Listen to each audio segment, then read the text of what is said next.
सहकार शिरोमणी वसंतराव काळे सहकारी साखर कारखाना लिमिटेड बाळवणी संचलित ओंकारेश्वर कॉर्पोरेशन या कारखान्याच्या कार्यकारी संचालकाला आम्ही संघटनेच्या वतीनं आज निवेदन देऊन 2025-26 सालातील या भागातील ज्या ज्या शेतकऱ्याचा ऊस या कारखान्यात आलेला आहे अशा शेतकऱ्यांना शासनाच्या ऊस दर नियंत्रण कायद्यानुसार FRPच्या कायद्यानुसार 15 दिवसामध्ये FRPची रक्कम देणे बंधनकारक असताना सुद्धा या कारखानदाराने मात्र FRP चुकून कायद्याची पायमोडणी केलेली आहे. कायदा अक्षरशः पायाखाली तोडवलेला आहे.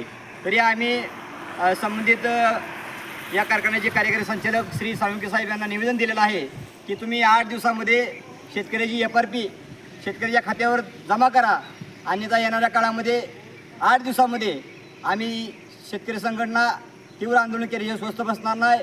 कारण शेतकऱ्याची परिस्थिती अतिशय विचित्र झालेली आहे. या कालच्या युद्धामुळं शेतकऱ्याच्या जीवनमानामध्ये फार मोठा बदल झालेला आहे. शेतकऱ्याच्या कुठल्याही शेतीमालाला भाव नसल्यामुळं शेतकरी आता संकटामध्ये सापडलेला आहे. आणि म्हणून तुम्ही आमच्या गेलेल्या उसाचा आमच्या कष्टाचा आमच्या हक्काचे पैसे द्या आणि दुष्काळात तेरावा म्हणून तुम्हीसुद्धा गेल्या काही दिवसामध्ये 3 महिन्यापूर्वी साखर कारखाना बंद झाला तरीसुद्धा तुम्हाला आमच्या कष्टाची जाणीव नाही. तुम्ही आमच्या हक्काचं आणि कष्टाचे पैसे तात्काळ आमच्या खात्यावरती जमा केले पाहिजे.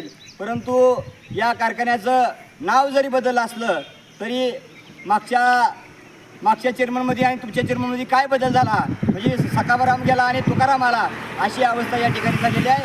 येणाऱ्या काळामध्ये आमच्या शेतकऱ्याच्या हक्काचे पैसे जमा करा आणि तर आम्ही स्वाभिमानी शेतकरी संघटना येईल ती बरोबर संघटना घेऊन आंदोलन केल्याशिवाय स्वस्थ बसणार नाही.